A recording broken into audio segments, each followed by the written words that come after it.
வணக்கம். இது பி தமிழின் செய்திகள். முதலில் தலைப்புச் செய்திகள். உலக தமிழராட்சி படுகொலைதான் தற்காப்பு போராட்டத்திற்கு வித்திட்டது. யாழ் நினைவேந்தல் நிகழ்வில் CVK சுட்டிக்காட்டு. ஸ்ரீதரன் எம்பிக்கு பயண தடை என கூறி விமான நிலையத்தில் அவரை தடுக்க முயற்சி.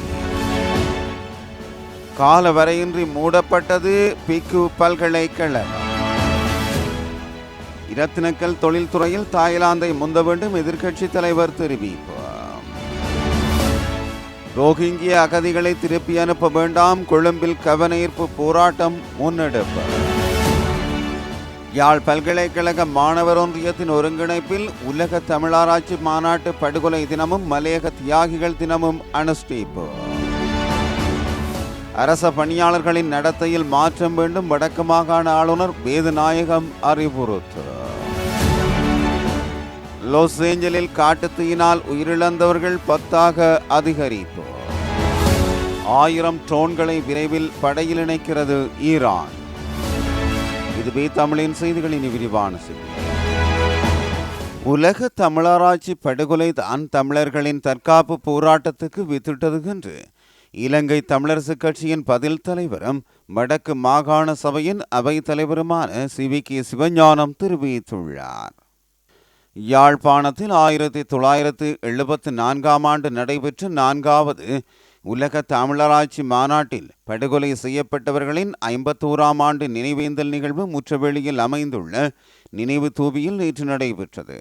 இதில் கலந்து கொண்டு அஞ்சலி செலுத்திய பின்னர் ஊடகங்களுக்கு கருத்து தெரிவிக்கும் போது சிவஞானம் மேற்கண்டவாறு கூறினார்.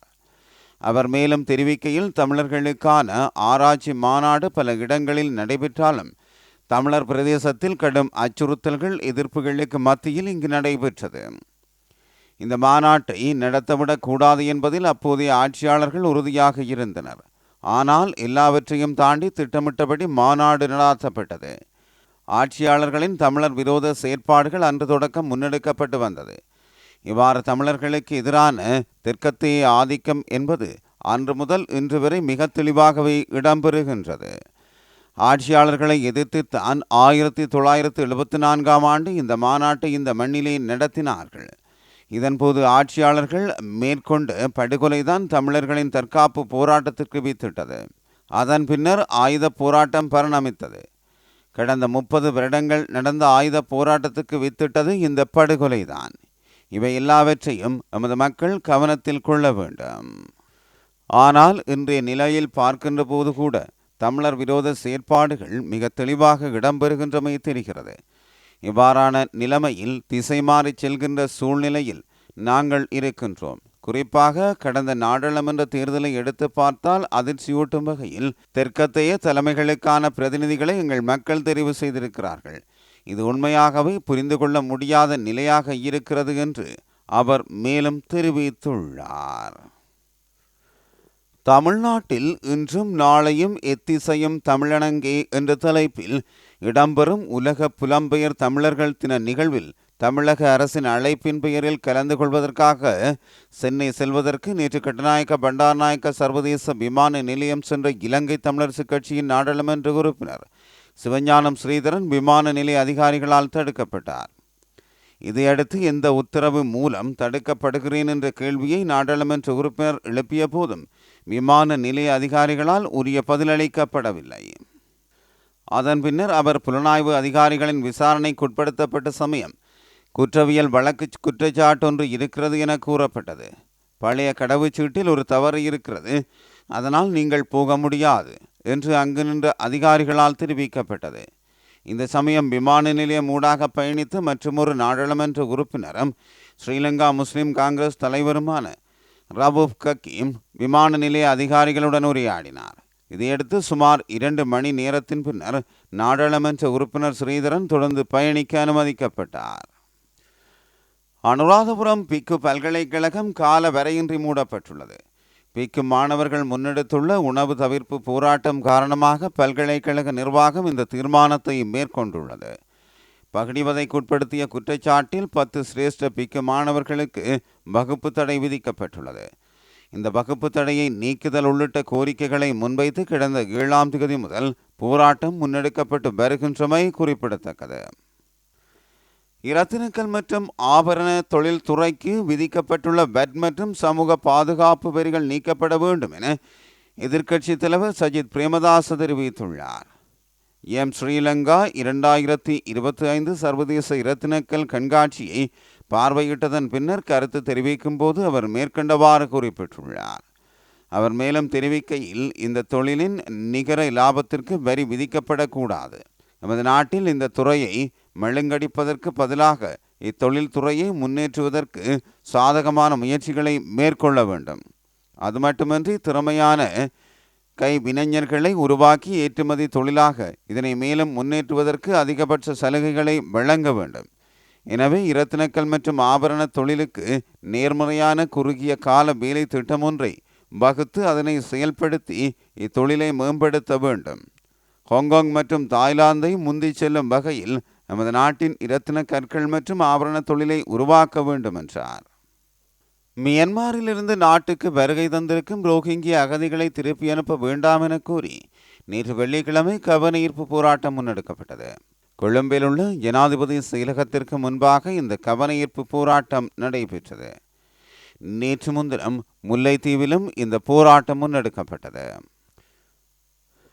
மலையக தியாகிகள் தினம் மற்றும் 4வது உலக தமிழராட்சி மாநாட்டு படுகொலை நினைவேந்தர்கள் யாழ்ப்பாண பல்கலைக்கழக மாணவர் ஒன்றியத்தின் ஒருங்கிணைப்பில் நேற்று வெள்ளிக்கிழமை பல்கலைக்கழக பொது தூவியில் மாணவர்களினால் உணர்வெழுச்சியுடன் முன்னெடுக்கப்பட்டது. தேயிலை செடிகளின் நடுவே உழைப்பு சுரண்டல்களுக்கும் அடிப்படை உரிமை மீறல்களுக்கு உள்ளாக்கி அடிமைப்படுத்தப்பட்ட மலையக தமிழ் மக்களினுடைய சமூக அரசியல் விடுதலைக்கான பயணத்தில் தம் உயிர் தந்த அவர்களை நினைவேந்தும் மலையக தியாகிகள் தினம் ஜனவரி 10 1974 4வது உலக தமிழராட்சி மாநாட்டில் ஸ்ரீலங்கா அரசு காவல்துறையால் அரங்கேற்றப்பட்ட படுகொலைகளால் தமிழ் மக்கள் இனப்படுகொலை செய்யப்பட்ட கொடூரம் நிகழ்ந்து 2025 ஆண்டுடன் ஆண்டுகள் 51. இன்று வரையில் படுகொலை செய்யப்பட்ட மக்களுக்கான நீதி என்பது மறுக்கப்பட்டதொன்றாகவே நீள்கின்றது. அரசு பணியாளர்களின் நடத்தைகளில் மாற்றத்தை ஏற்படுத்துவதனூடாக மிகப்பெரிய மாற்றத்தை ஏற்படுத்த முடியும் என வடக்கு மாகாண ஆளுநர் வேதநாயகன் தெரிவித்தார். கிளீன் ஸ்ரீலங்கா திட்டம் தொடர்பில் வடக்கு மாகாண அலுவலர்களுக்கு தெளிவுபடுத்தும் நிகழ்வு வடக்கு மாகாண பிரதம செயலாளர் அலுவலக கேட்போர் கூடத்தில் நேற்று முன்தினம் நடைபெற்றது.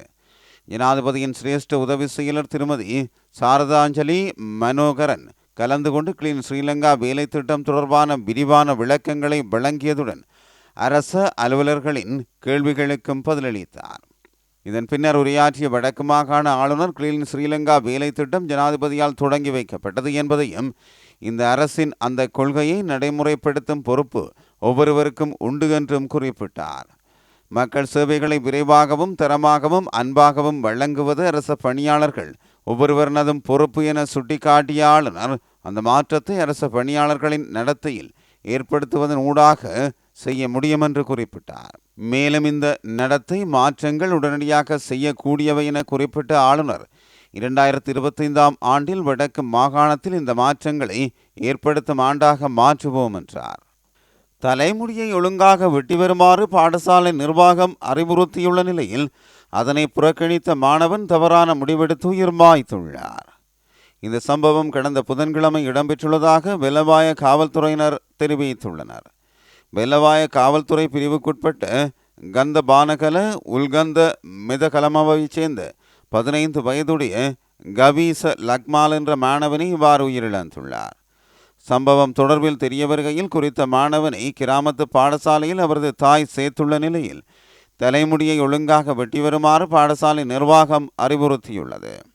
மாணவனுக்கு இந்த முடிவு பிடிக்காத போதிலும் பாடசாலை வழங்கிய உத்தரவை புறக்கணிக்க முடியாது என்று அவரது தாய் முடிவெட்டுவதற்காக ஒரு சிகை அலங்கார நிலையத்திற்கு அழைத்து சென்றுள்ளார்.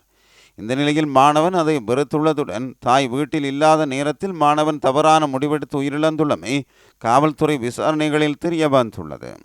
இதேவேளை கடந்த 3 மாதங்களுக்கு முன்பு உயிரிழந்த மாணவனின் தந்தை விபத்தில் இறந்துவிட்டதால் தாய் அவரை கவனித்து வந்துள்ளார். மேலும் இளைஞனின் மரணம் தொடர்பான பிரேத பரிசோதனை வெள்ளவாய ஆதார வைத்தியசாலையில் நடைபெறவுள்ளமை குறிப்பிடத்தக்கது. தொடர்வது பன்னாட்டு செய்திகள். லாஸ் ஏஞ்சலிஸ் காட்டுத்தீயினால் உயிரிழந்தவர்கள் 10ஆக அதிகரித்துள்ளது. அமெரிக்காவின் லாஸ் ஏஞ்சலிஸ் பகுதியில் பரவி வரும் காட்டுத்தீயினால் உயிரிழந்தவர்களின் எண்ணிக்கை அதிகரித்து வருகின்றது. இந்த நிலையில் உயிரிழப்புகள் மேலும் அதிகரிக்கக்கூடும் என அந்த நாட்டு அதிகாரிகள் அச்சம் வெளியிட்டுள்ளனர். அத்துடன் காட்டுத்தீயானது காற்று காரணமாக மேலும் அதிகரிக்கக்கூடும் என எச்சரிக்கை விடுக்கப்பட்டுள்ளது. இதனிடையே மேற்படி பகுதியில் குடிநீருக்கான தட்டுப்பாடு நிலவுவதாகவும் சர்வதேச ஊடகங்கள் தெரிவிக்கின்றன. மேற்படி பகுதியை விட்டு பெருமளவானவர்கள் வெளியேறியுள்ள நிலையில் அங்கு திருட்டுச் சம்பவங்கள் அதிகரித்துள்ளதாக அந்த நாட்டு பாதுகாப்பு தரப்பு தெரிவித்துள்ளது. இதன்படி காட்டுத்தீயின் போது திருட்டுச் சம்பவங்களில் ஈடுபட்ட குற்றச்சாட்டில் சுமார் 20 பேர் கைது செய்யப்பட்டுள்ளனர். சில பகுதிகளில் ஊரடங்கு உத்தரவை பிறப்பிப்பதற்கும் அமெரிக்க அரசாங்கம் திட்டமிட்டுள்ளது. ஈரான் இராணுவம் தனது படைகளில் 1000 மூலோபாய ட்ரோன்களை விரைவில் சேர்க்கவுள்ளதாக அறிவித்துள்ளது. இது நாட்டின் பாதுகாப்பு திறன்களை அதிகரிக்க செய்யும் என தெரிவிக்கப்படுகிறது. ஈரான் இராணுவத்தின் மக்கள் தொடர்புகளில் அறிக்கையின்படி பாதுகாப்பு மற்றும் ஆயுதப்படை தளவாட அமைச்சகத்துடன் இணைந்து இராணுவத்தால் வடிவமைக்கப்பட்டு தயாரிக்கப்பட்ட இந்த ட்ரோன்கள் எதிர்வரும் நாள்களில் இராணுவத்தில் சேர உள்ளன.